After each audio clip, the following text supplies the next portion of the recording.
Hello everyone, Michelle here from the Creative Cove. Thanks for joining me today. Today is our second prompt. It is perspective we will be working on today for our fundamentals and principles of art, something I am doing throughout the year of 2025. I'm going to do 12 prompts, one a month, and hopefully it gives you some new exciting ideas to put into your artwork, whether it's journaling or painting or crafts, whatever it may be. So perspective, we did do composition actually. Let's just do composition here. So we did this last month for the month of January. We are going to be doing perspective this time. This was composition. Now we're going to play with perspective in our little homemade journal here, whatever it is you might want to use. Perspective is really a fun thing to know how to do, how to apply. So perspective is about achieving a three-dimensional surface onto a three-dimensional image onto a two-dimensional surface.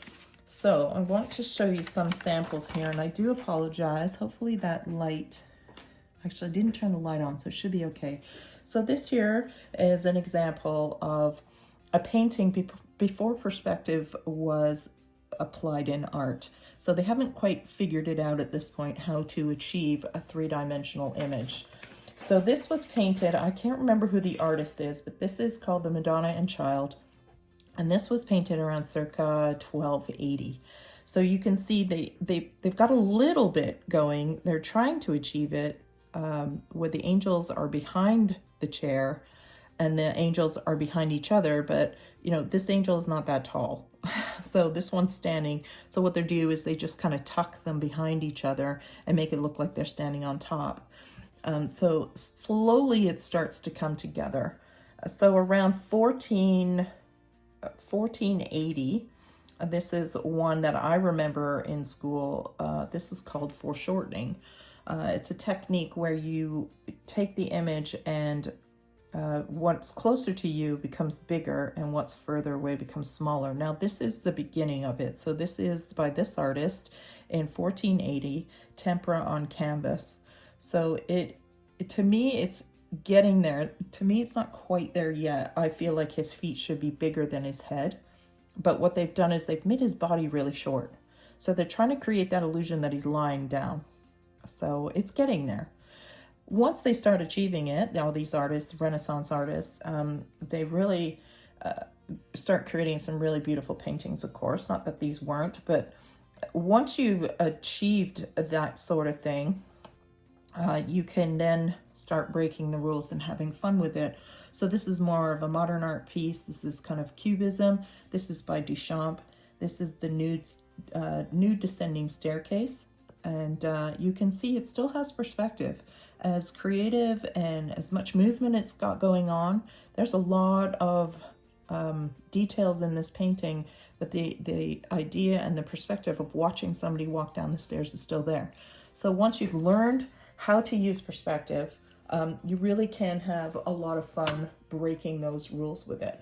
So let's go over the basics. So I talked about foreshortening, where something closer to you is bigger than something further away. We're going to talk about vanishing points because I think it's the easiest way to explain perspective. So let me use this piece of paper and a pencil. So we all remember, let me get rid of this piece, it's sliding around. We all remember learning this in schools. We've got our horizon line, and then we have our train track or our road coming towards us. And as the rails move closer towards us, they get bigger and further apart. And then we have our telephone poles that do the same thing. And it creates that illusion of depth. So this point right here is called a vanishing point. So what's nice about this is if you want to draw a three-dimensional image and not sure how, draw yourself a vanishing point. So I've got a square and I want to turn it into a cube. So in order to do so, I'm going to give myself a vanishing point. I'm going to draw all those lines that I can see to that point. Can't see this line, and I can't see this line. I can only see this side because of where I'm standing, the perspective of looking at this cube. So now I've turned my square into a cube. So say I change my perspective and I step on a ladder and I'm still looking at the same cube, but now I'm above the cube. Use the same vanishing point. I'm now going to draw the lines, and I'm not using a ruler, so bear with me here. My lines aren't going to be perfect. Excuse me. And this line. And now I'm above the cube. Here's my cube. So I've changed my perspective. I'm now standing above it, looking down, when here I'm standing eye level with it. Excuse me. Sorry. What's great about learning this technique is now you can start breaking this into a train, into buildings, whatever you want, using this same style of vanishing point where they move away from you, they get smaller and closer together. Okay, so that's a vanishing point, and that's using one. Let's use two vanishing points. So I've got one over here, I've got one over here, and now I'm going to do my building. Let's do a road. Same rule. I'm going to do the vanishing point. I'm going to build my buildings up. So where am I standing on this one? I'm standing right on the corner of the street, right here, looking at I'm eye level with the building. This is the top of the building. So I'm down street level, not eye level, street level with the building. So now I've got, let's say, a sidewalk comes out. It's also going to disappear to that vanishing point. And let's put some buildings in. So I'm going to put a building here. That's the top of the building. The next building, say, is taller. I want to put it way up here. So it's going to be taller, but it's still going to have the same vanishing point skyline, right? That's the top of the building. And then it recedes back. So let's say there's some space in here, right here. I'm going to fill in. That's a little alleyway. And you can really have fun building up your buildings, playing with that vanishing point, making your buildings as tall and as skinny or as wide as you like. Just remember to apply that same vanishing point method, that they get closer and tighter as they disappear into the distance. And what's nice is once you've established that, you can then establish your windows. For example, we'll do some windows on this one. I'm just sketching my line. I'm going to turn this, sorry. I feel like I'm not doing it very accurately. Okay. So now I've got my vanishing point lines for my windows. Now I can decide how big I want to make my window, how ornate I want to make them. So there's my windows going in. I just see the inside frame of that window. Okay. So now to draw this side of the building, it's the same thing. So let's say there's a door on this side. Let's make this building long like this. So now I'm gonna put a door, just a basic door. But my lines for my door are always going to match this vanishing point. And same thing, you can put windows. I want the windows to line up with these windows. Just use that vanishing point. This side has 3 windows. And this time I see the inside of this side of the window. Okay. Hopefully this makes sense. And this can take some practice, but you'll know when you'll do something wrong. You'll know when you do a building, for example, and you're like, oh, I want this building taller. I want to put a little space in between. And then you draw the line like this on the building. And automatically it's going to look wrong. It's going to say, okay, well that doesn't make sense because then this line would have to come out here and now you're building into the street. So maybe there is a wall here and there is a street and there's a new vanishing point way off in this distance. But you'll see that this line doesn't match this perspective. So you're changing the perspective, which of course you can do. And that's the beauty of learning how to simplify things with vanishing points.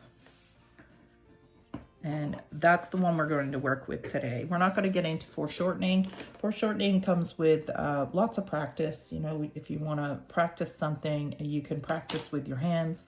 So take a picture of your hands, one up close to you, one further back, or a cup and another cup in the distance. You're still going to use those vanishing point techniques, but you're going to see that it's the same principle where what's closest to you is bigger. Okay, I hope that makes sense. I hope I was in view here. Got a new setup going, so I'm not 100% sure on it yet. These legs for this tripod are very in my way, so I don't know if I love it, but anyways. Okay, let's get started on creating some artwork using perspective. So this part of the video I have sped up. We're going to use some paints, some glue, and some papers here. So the paints I have pulled out are Golden Brand, Cadmium Yellow, Phthalo Blue, Green Gold, Titanium White, and just cheapy dollar store black. I don't have any proper black paint right now. And I've just thrown it on this old cardstock of a palette that I use over and over again. So I'm just going to have fun building up this composition and playing with creating the illusion of a three-dimensional image on a two-dimensional surface. So hope you follow along with me and enjoy.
here's the finished result. Just some close-ups here of the detail of the paper. It's just so fun. I love it.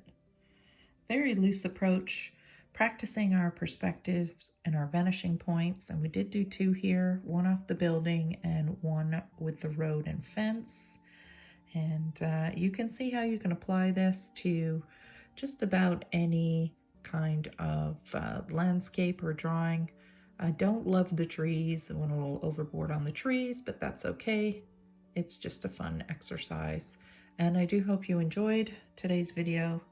I hope you came along with me, glued some papers down, and had some fun. And I just love looking at these bits of papers popping through. So I hope you enjoyed it, guys. If you did, give me a thumbs up, subscribe, share, and we'll see you again soon. Bye, everyone.